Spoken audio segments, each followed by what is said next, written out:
worked on the project to launch the Halo controller. Okay. With ideal heating, super exciting project.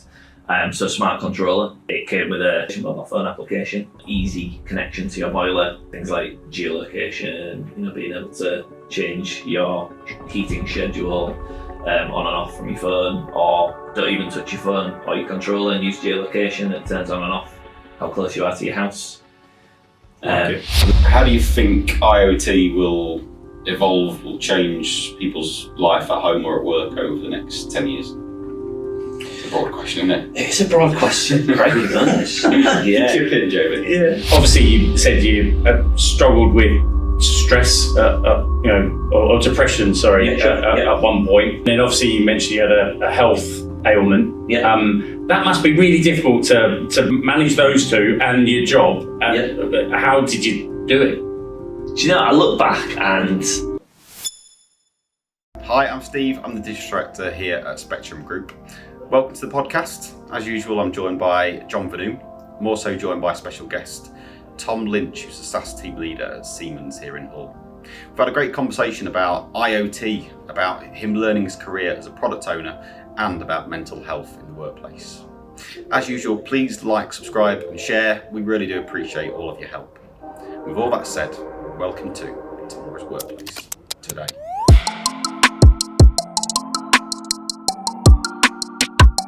Welcome to Tom Lynch to the podcast. Thank you. So do you want to give us a bit about yourself, who you are, what you do, a bit about your background? Sure thing, yeah. So I'll you tell me when I need to stop talking. Okay, right? I will do. Yeah. Yeah. So I grew up in Whitby.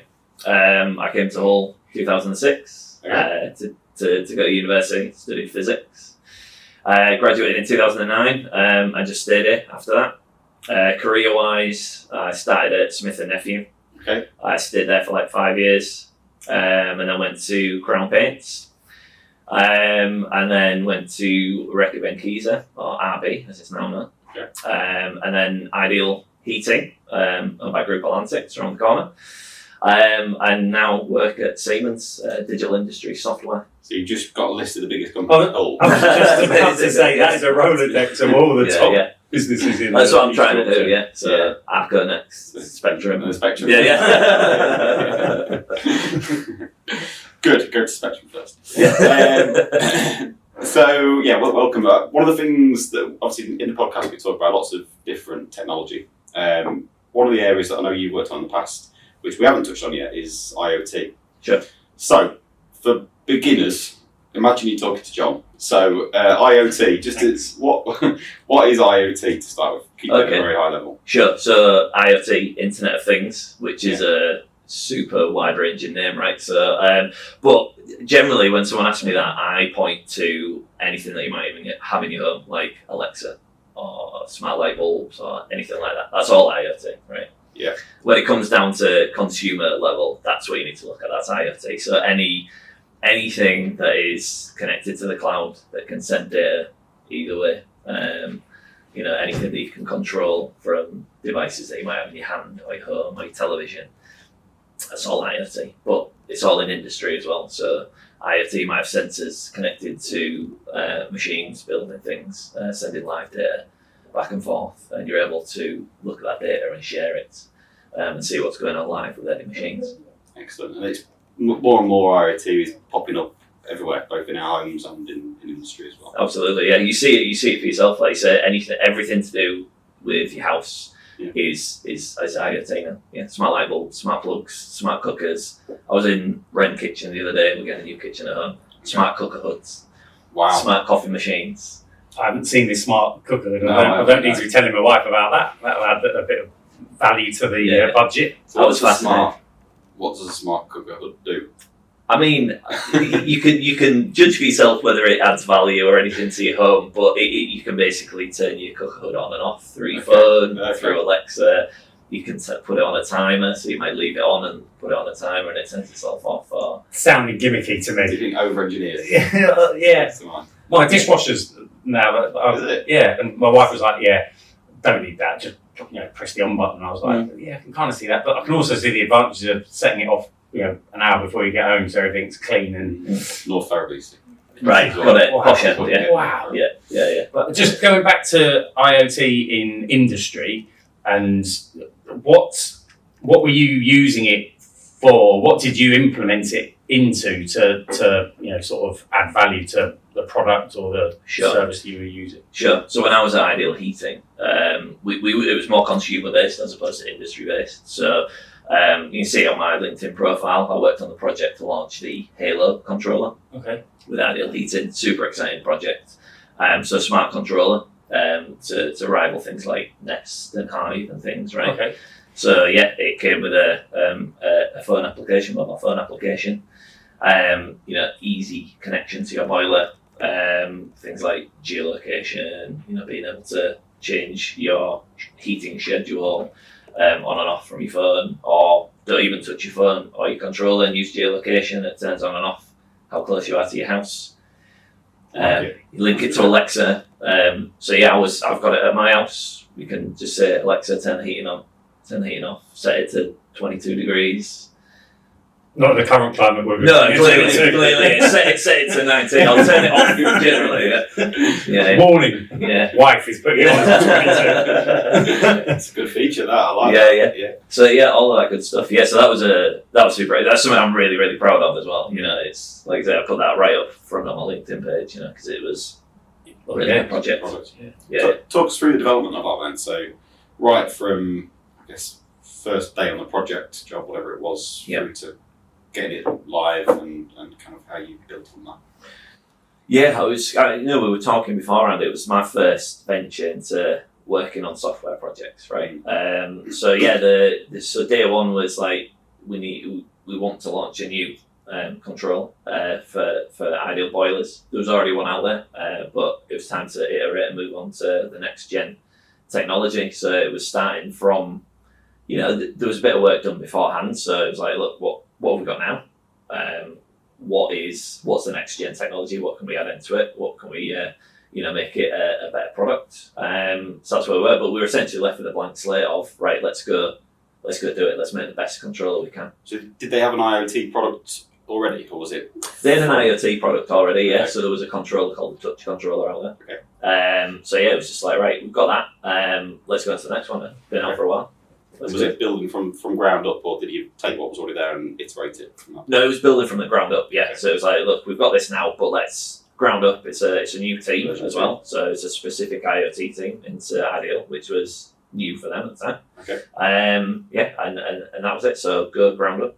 There was specific people brought into the team to do this well as well. Okay. So people with past experience of heating controllers, IoT. Specialists, people who understand the previous controller and boilers, how boilers work. Okay. Because it's a lot of interesting tech in boilers, right? So it was a good team, but it was right. Start from the beginning. So build a new application. There was already a mobile phone application, so it's like, right, start again, brand new application, brand new hardware. Let's get a designer in and go, right, what does the controller want to look like? Does it need to be round, square, triangle, rectangle? Whatever. So it was a whole design phase of what do we want this thing to look like. Both for the hardware and for the software? Quite, exactly, yeah. So we started with hardware and then it went on to UX, UI. What do people want from a controller? Generally, people want it to be easy to understand, right? Yeah. Because, you've got a whole range of people that are going to use this in the home. You've got really old people, you've got young people super into tech, you've got the middle of the road people who are just like, I just want to turn my heating on. Yeah. So no one's to faff around with a really complex controller. But again, luckily, there's some really good people in the team who've done that type of thing for years, specifically on heating controllers. So what was your role within that team? So I was brought in, sort of multifaceted role it turned out to be, was product owner on the app development side. Project manager on the waterfall side. Okay. At some point, I was the team leader as well. Multifaceted role. It was good. And it was your first experience of being a product owner? Yes, right? Absolutely it was, yeah. Okay. And so for people listening thinking, what the hell's a product owner? Talk us through what that role looks like. Yeah, interesting. So product owner, the main thing is to be able to articulate the requirements of the product to the development team, basically. and make sure that all the requirements are prioritised and sort of easily understood to everyone. So that's the people who are receiving the product, the people who are developing the product, the people who are testing the product, right? And like I say, prioritisation as well. So it might be, there's a feature whereby, right, we need to connect this to Alexa, right? But there also might be a feature that is maybe less important, like when the heating goes off, it needs to be an animation of Boilerman or something. It's like, well, that's probably less important than say the Alexa thing, right?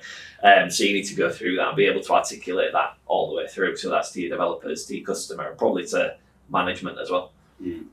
And that must have been difficult for you going into a product owner role, having not been a product owner before, and in a new industry, new product type. So how did you get yourself up to speed on all of those? Learn on the job. Yeah, it was very much that. It was learn on the job. It was sort of just chuck myself into it and trust the process, right? So it's not something I'd done before. I'd done many years as waterfall project manager, so I was really confident doing that. That's all, that was bread and butter at the time. This was very new, very different. But I just chucked myself into it. And like I said before, we worked with Source. I mean, that's well documented. And there's some really good mentors there that helped me learn how to be a product owner and learn about the agile process. Yeah. And then obviously, a bit of reading in the background, a little bit of training, online training and things like this. But the beauty with agile is, just dive into it and go do it, because it's pretty logical really once you get into it. Yeah. There's a lot of skills that you need, but once you get into it, it makes a lot of sense. And it's continuous improvement. So exactly right. Keep continuing. Exactly. Hi guys, I just want to jump in and talk about a specific area of automation which we often get involved in, which is the processing of supplier invoices, or accounts payable automation as it's also known. Most businesses have invoices that they get sent from their suppliers. Essentially what our solutions do is they read those invoices, they extract key information from them, like purchase order numbers, supplier codes or supplier names. We then use that information and match that up against digital records. So can we find a purchase order number? Can we find a goods received note for that product? If we can, then we can match it up, we can reconcile it, and we can automatically post that into your finance system. What makes us different is that we configure our solutions to be specific to your organisation. So we're not an out-the-box, plug it in and see what you get. We actually understand more about your processes, your organisation, your supplier base, and we configure the solution to meet those requirements. Hopefully that's enough to pique your interest. If it is, get in touch, let's have a chat. And so from day one on the job, thinking, right, I'm a product owner, to delivering a product, how long did that take you to get a minimum viable product out into the market? Gosh, you're testing me now. I think probably from day zero, I think it was about, we had several different launches throughout the life cycle of that project, right? But from day zero, I think it was around 18 months when we got like an MVP on the market. And then after that, it was like rolling different releases of different product iterations or different types for different boiler setups and different customer requirements. Yeah. And during that 18 months, how often are you having to report back to your bosses, to the board, the sponsors of the project? Oh yeah, all like very, very regularly. It was a high profile project, everyone's eyes on it. So yeah, very regularly, yeah. Early days when it was still new, it was like, pretty much weekly, like, right, what's going on? But then, you go into the standard cycle of standard reporting on projects anyway, where everyone reports every month on a standard project report. But something like that, it's like, right, every week, what's going on? How are we doing? But then once people build confidence, it's a bit like, right, okay, well, we can see you making progress, you're doing well, it starts to peter out a little bit, right? And what about, obviously, because you've said ground zero, clean slate, just build us this new product. Was there a deadline? Because often in trying to get things to market, you're either trying to beat a competitor or you're just trying to get ahead of the game and get a jump on people. You said that it took 18 months to get to that first iteration of going out to market. Yeah. From a project timeline, what was it? Was there a timeline that you had to achieve it in? Absolutely, yeah, absolutely. Again, the management team are like, look, this is when we want things done by. Right. Things don't go perfectly, they never do, but largely we delivered what we needed. There was challenges along the way for sure, but yeah, absolutely a deadline, and that's where that high level focus is, or the high level management focus is like, right, we need weekly updates on this because it's really important that we get a product out there. Yeah. Especially with a heating company, because as what's logical is there are heating seasons. Yeah. We know this. You go into winter, Yeah. that's your heating season, and you want something out prior to that so you can sell it at all the various shows and things, and then you're ready for winter to go. Is our cool new product and it's launched, right? So that's interesting. So did the deadline drive the definition of the MVP, or did you go into this thinking, I know what my MVP looks like, it looks like X, and once we've built X, that's when we'll go live? Or was it, we're going live then, whatever we've got, we go with?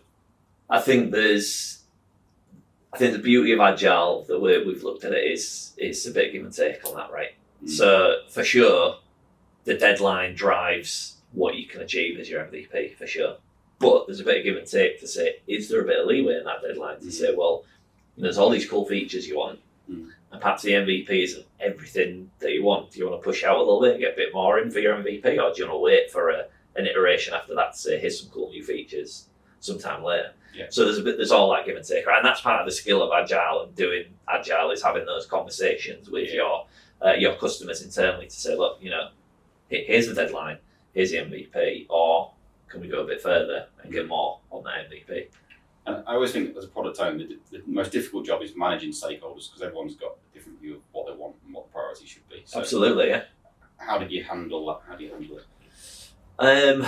It was tough at first. I can't lie. There was a lot of different opinions, a lot of strong voices as well, right? From stakeholders, but it's building up that confidence to be able to articulate what's going on, and perhaps why things. Because again, you'll know working in sprints. One sprint might go amazingly, and you do more than you planned potentially, and another sprint might go badly because you hit an issue in testing, or you hit an issue in development, or some requirement perhaps wasn't built out as well as it could have been. So you just got to be able to articulate that back to management and say, look, this is what's going on, and you've got to trust the process. But it is difficult, and especially if you've got a company that's used to working in waterfall and going, look, we're used to going, here's a deadline, here's a specification, and we're going to get everything in that specification. Whereas with Agile, it's like, look, we've got a deadline, we've got an MVP, and we're going to do this iteratively. So yeah, it's interesting, but I think it's a lot of confidence and just being able to communicate to high level managers and say, look, this is what's going on, this is why. We're still going to achieve X, Y, Z. Yeah. And on that, how easy is it to communicate? Because I'm guessing high level managers aren't completely au fait with Agile and how it's going. So that must, there's an internal sale there as well, as to, look, trust us, we're following a process. Yeah. Yeah, we're going to hit some roadblocks, we're going to hit some bumps, but it's a process, but when you're at high level, it's like, I don't really care about that. I want my product and I want it on the market for that show. Yeah, exactly. No, exactly. But I think it all goes back to that, just that age-old saying of, trust is earned, right? So there is always, at the start, there's always that, like, look, I don't care about the process. What we want is this. But you've got to build that trust over time and ensure that you can deliver and say, look, by X date, we'll have a product that turns on and you can turn it on from your phone or whatever. And as long as you can go back, the beauty again of IoT products with the iterative delivery is you can sit there with a product on the desk and go, look, there it is, I've turned it on and off with my phone. That's cool, right? So you've got that ability to do that all the time, and show what's going on. And it's a quick demo as well. It's not like you sat there in front of managers going, here's all the code and this is what this does and this is, this is how AWS works. Like, no, look, here's a boiler, here's a controller, here's my phone, on, off, and it's working right in front of them. Yeah, right? And they go away and go, brilliant. Yeah, exactly. Yeah, it's like, great, that's amazing. Yeah, I can see it working. Yeah, good. And that period after going live with MVP, and presumably that was a period of iteration for you guys, was it? Sure. Yeah. What did that look like, and how did it go down with the market when you first went live? Yeah, really good. Yeah, it's absolutely, yeah. So it was a clear sort of step on with technology. So and Ideal is such a strong brand anyway, right? But yeah, it went down really well, and because the product looked great, it worked, You know, and there was support there as well, and it was clear, you know, those features were things people wanted, so it was easy to use for the people who didn't want a complex product, but also had a mobile phone app that you can get on Google Play on the App Store, and you know, it's got Alexa and Google Home integration, so it's got those core features that people want. And how did you collect feedback then from people? Because presumably households up and down the country are using this. How did you try and harness that feedback and build it back into the product? Oh yeah, loads of different ways. So you know, we tested. I saw a little bit about one of the previous podcasts about testing, right? So one of the testing phases is field trials. So you know, there's field trials going on all the time. So yeah, live trials have maybe done, you know, early tests with the earlier products, and then we build them up to like the final release product and things like this. So you gather all that from hundreds of sites. So you gather all that. Equally, it's been very close to the customer service team and the customers at the time of launch. I mean, close to that feedback at the time of launch to see the trends of the feedback and maybe things aren't going quite right. And it's seeing that. Also, you know, beauty of the app stores. Let's look at the feedback, see what's coming back, right? On Alexa, on iStore, on Google as well, right? So you look at all that feedback. So you got all of that. It's rich availability of feedback. Sounds really stressful. All of the whole thing, start from ground zero to delivering a product that's going out to, you know, mass consumer. In your side, Tom, you know, no experience of you know, IoT at that point, and then go and deliver us that, and then waiting for the feedback. People vote with their feet, don't they?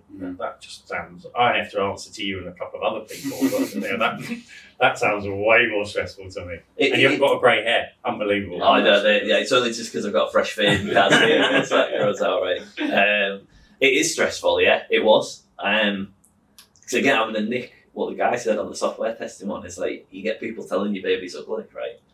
And you go, come on, this, because you spent all that time, all that effort.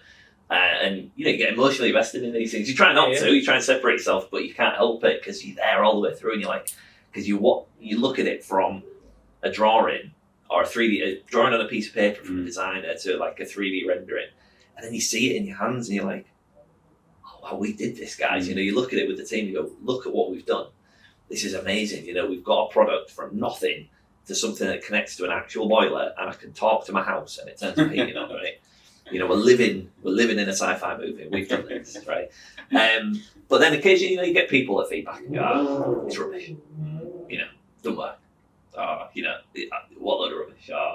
You know, I don't like the colour of the app. Or, you know, it's been like, oh.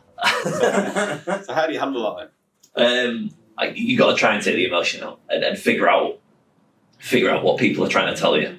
So you can get two-way communication. So with field trialers and on the Google Play Store, you can comment back to reviewers and say, oh, you know, sorry, it's not working out. You know, can you feedback to us? Or maybe, you know, is a customer services email address? Can you drop in what's going on, and we'll try and fix the problem for you.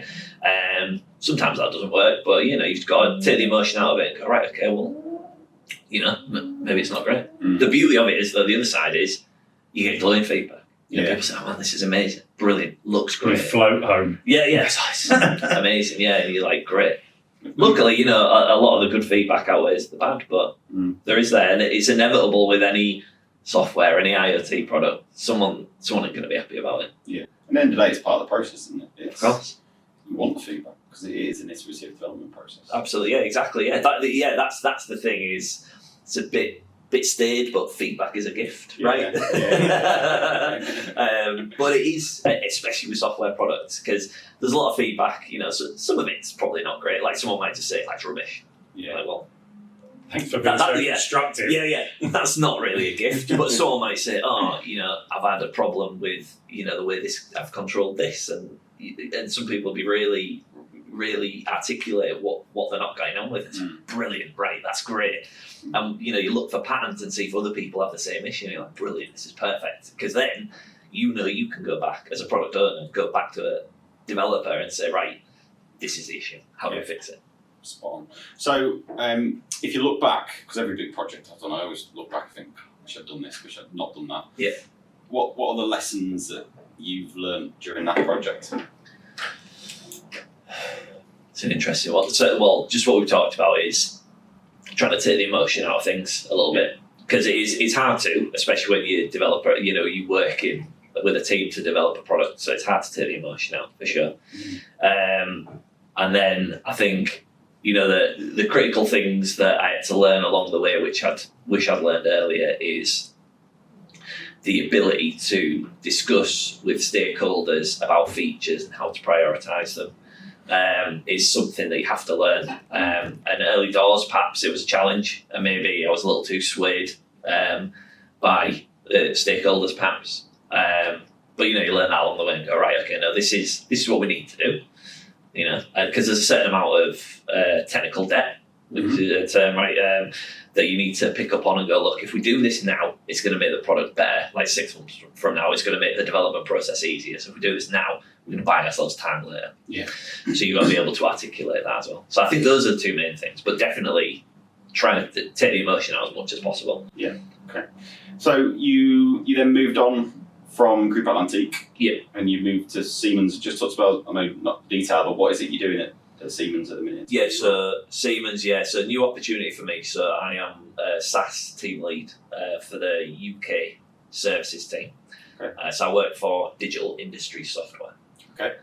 And what does that software, high level, what does digital industry software do for Siemens? So Siemens there's a whole raft of software that Siemens offer. So out there, so PLM, which is product lifecycle management. So there's a whole heap of different softwares out there, but Team Center is the one for Siemens. Yeah. There is CAD software, so NX CAD is what Siemens do, but there's a whole raft of other softwares as well. So simulation software, IoT products, low-code development products. There's a whole heap of things that Siemens do in software. So I've got my work cut out, and all of it is moving to SaaS eventually, right? So if not already SaaS, right? Are you playing a similar role there in terms of product owner, defining the vision, or? No, not at all. Complete different move. Okay. So I'm part of the services team that's overseeing all the processes through all the UK teams around how we work with our SaaS products and how we deliver them to our customers. Okay, amazing. So more of an overarching sort of exactly. Holistic viewing perspective. Yeah, I'm quite far away from the development phase now. So whereas at Ideal, I was right there with the developers, again, as you know, product owners right there every week with the developers, talking to them regularly. I'm way away from that now. Do you miss that? Yeah, you do? Yeah, I do. Yeah. It was great. I loved it. Yeah, it was brilliant. It may have been that I got to work with a really good team of developers, but it was really interesting all the time. Looking at what they're doing, talking to them, prioritising, talking to the testers, getting involved with testing. Living in Jira probably for many hours of the day. But I do miss it. It was good fun, right? But onto the next thing. Things. Yeah. Actually, that leads me to a question, because you said you outsourced the development, all of the development, or some of the development. Some of, yeah. So the main partner for Ideal at the time was Source. Yeah. Okay. How do you decide which bits to outsource and which bits to kind of insource? Because there's so many elements in terms of wireframing and design and the hardware build and the software development and the testing. There's all the different elements of it. Was there a plan around that? Or? There was a plan. Largely, that plan was made before I was in the team, but it's completely based on the resource you have internally and what specialism. So you can make the choice to, do we recruit someone in, or do we recruit a team in, or do we go outside and find a team of specialists who do this for a living, like Source? Yeah. And, it's... I'm sure the guys at Source won't mind me saying this, but, they've got an excellent team of developers there. So, you look at that and go, well, do you go out and try and source a team like that, or do you go out and outsource it and find people? Yeah. Because in Hull, there's loads of talent around. Even in Hull, it's crazy how much talent there is in Hull, especially when it comes to IoT and software development. Don't know why, but it's great. It could be to do with C4DI Centre, the regeneration of the city. But God, so much rich talent in Hull. It's crazy. Name check some of them then, because I think it's a great platform to talk about Hull in terms of the tech scene, because it's increasingly prominent, I guess, on the UK scene. So who have you worked with, and Who do you see as strong? And you can leave Spectrum out, it's fine. Well, one day I'll get to work with Spectrum, right? But yeah, I'm not supposed to Source about this, so I hope they don't mind. But the guys at Source generally, all the owners, amazing guys, like super helpful, and they've got a great team of developers there. I don't know if I should name drop, but the team know who I worked with, and they're all amazing, super talented developers. Like, yeah, crazy. And the way they did it, is software development is a complex thing, right? And it takes a lot of skill and a lot of intelligence. And I'm sat there as someone who doesn't develop software and can say, look, a customer wants to, or we might have some complex requirements around data, because a lot of the IoT stuff is, we get the data and we can see it from some sort of dashboard within Ideal. So there was a lot of complex stuff around that, and you try and go, look, this is what we want to do. And you have guys there sitting there thinking about it maybe for a couple of minutes, and then they'll go, yeah, right, got it. And they'll draw out a plan and go, this is how we're going to do it. And they'll sit there and talk to the rest of the team. And, you might be there for half an hour and they've really understood a complex requirement that, they don't see every day. They don't know boilers, they don't know boiler data, but they've gone, right, look, this is the top level requirement you want, and this is how we're going to do it. And that blew my mind, because, you might sit in the office with them as well and watch what they're doing, and it's crazy. These guys are writing code, and then they'll demo to you, and it's a working app, and it sends data live to my phone, or can tell it's humbling, isn't it, when you're not a developer and you see them do what they do? It's crazy, yeah. But this conversation's quite humbling, actually. But like I say, I haven't spoken to Source before now, so I don't want to name drop anyone or embarrass anyone. But I know the guys know who they are that I worked with, and they're an amazing team. Yeah, cool. Yeah. Guys, I'm back. I just want to jump in and talk about a specific area of automation that we get involved in, which is called RPA, also known as robotic process automation. Basically, what that does is it replicates human behavior. So we use software bots to replicate human behavior. So anywhere where you've got people or teams of people going onto different systems, copying, pasting data, going onto web applications or portals, downloading information, uploading information, any of that stuff tends to be rule-based. Go here, do this, do that. And instead of using your people to do that, actually you can use a bot to do that. So we can configure a bot to do exactly that process. It's a massive growth area, really exciting technology. Gartner talk about it as being the fastest growing enterprise technology in the market. Hopefully that's enough to pique your interest. If it is, get in touch, let's have a chat, see if we can help. If you think about IoT as a technology, because one of the things we try to do is think about where technology is going over the next sort of 10 years. Yeah. How do you think IoT will evolve, will change people's life at home or at work over the next 10 years? It's a broad question, isn't it? It's a broad question. Craggy nice. Yeah. Chip in, Jamie. Yeah. So changing life at home, I think you're just going to see, on a consumer level, you're just going to see more home automation for sure, and in your cars as well. So you can, you're already seeing it, but sending data back to the cloud in your car and being able to, with electrification of cars as well, that's IoT going to become, is already a huge part of that. But just more and more home automation, it will just become the standard as well. And you can see it with new builds, it will just become the standard. Yeah. So the standard thing in new builds is smart heating controllers, smart fridges, smart cookers. Well, it will be the standard. There will be no more non-smart products. Yeah. The assumption is there will be smart. How many TVs do you see nowadays that are you just plug them in and they don't connect to the internet? They don't exist. I think only my mother-in-law, she's the only person I know that's not got a smart TV. Yeah. To watch Netflix. Yeah. This is it. But it's just the standard. It will become completely just what you expect. It will just be everywhere. That's just the way it is, right? Yeah. And but to your advantage, you will be able to see everything in your home, or you will be able to send data from your home to anyone you deem necessary. So it might be energy companies, it might be contractors that work on your house, whatever you need, all of that. Like it. You mentioned, or I asked you around the stress levels of that role, within Ideal, and you've said you don't mind discussing it. Sure. Obviously, you said you have struggled with stress, or depression, sorry, at one point. Yeah. And then obviously you mentioned you had a health, ailment. Yeah. That must be really difficult to manage those two and your job. How did you do it? Do you know, I look back and I don't know. I think one of the things that, I don't know if it was like a cause or a way to manage it, but I look back and I had work Tom, work face, and I had home life Tom and home face. And, work Tom switched off as soon as he left the work gates, and that was a different person. And then home Tom was different. Now, I knew I had some sort of issue around depression or something. It was one day just driving to work, and I just started to get really emotional for no reason. I just started, started crying. I was like, there's something not right. I don't know what's going on.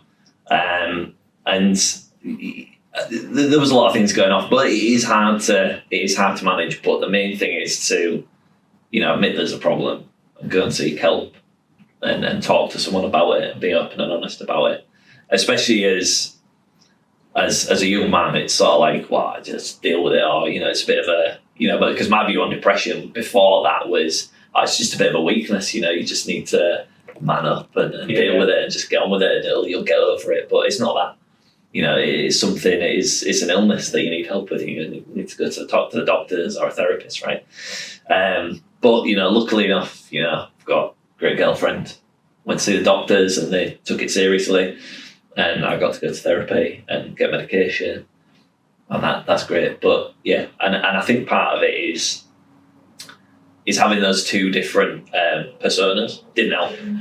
So it's more like now recently, certainly more once I've got into my 30s and past my 30s, is I will be the same person in both. Me. Yeah, but in both scenarios. I might be a little bit more professional in my work. In fact, I might swear a little bit less, but it's still me. It's still who I am, right?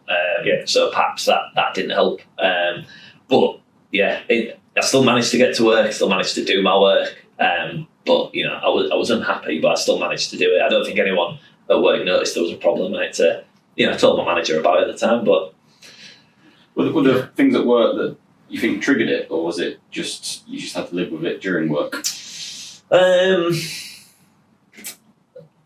a tough one. Perhaps stress at work probably didn't help. Expectations, the standard expectations at work. There wasn't anything specific about a role that triggered it, but it's general stress at work. And I have high expectations on my own performance as well. So it's perhaps harsh judgments on myself, going, I could have done better there, or I've got a deadline coming up and I've got to do it, I've got to smash it.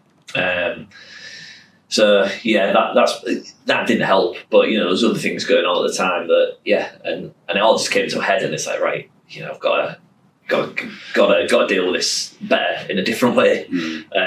Because it's leaking out into my personal life and things like this. So just got to deal with it. And through your therapy, and obviously you don't want you to go into great detail, but through your therapy, have you mentioned that you've got high expectations of yourself, and that you're constantly driving yourself forward, and potentially sometimes beating yourself down for not achieving something which could have contributed. Yeah.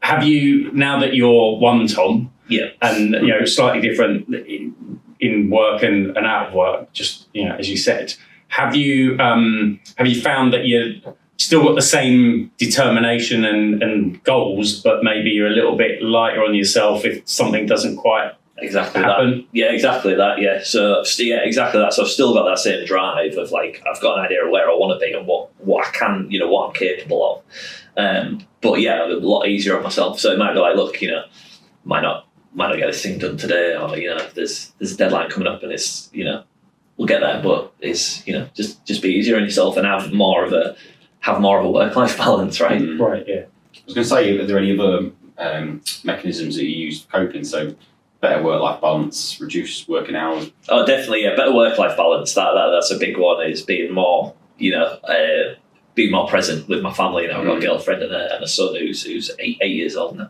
Wow.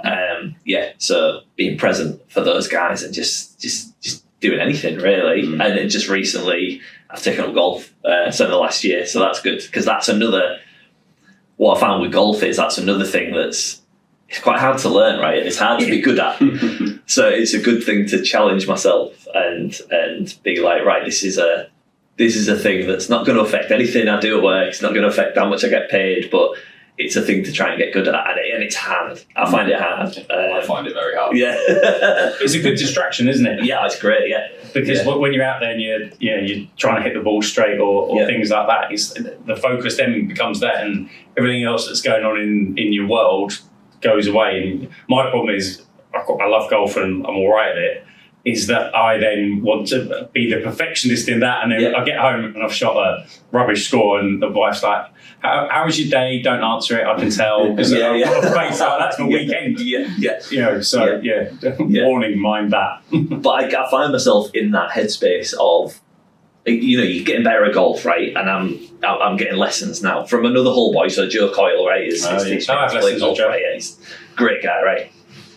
But I tell him all the time, I get into this headspace of like, you start playing shots better, and you're like, and you might hit a real bad shot, terrible shot, you might shank it, and you're like, God, I can do better than this. And it's like, but really, it's like, no, this is your relaxing time. Just forget about that one and go and hit the next one, So it doesn't matter, I'm not trying to get onto the PGA Tour or anything. It's just, this is something to do to entertain myself. We're meant to enjoy it. Yeah.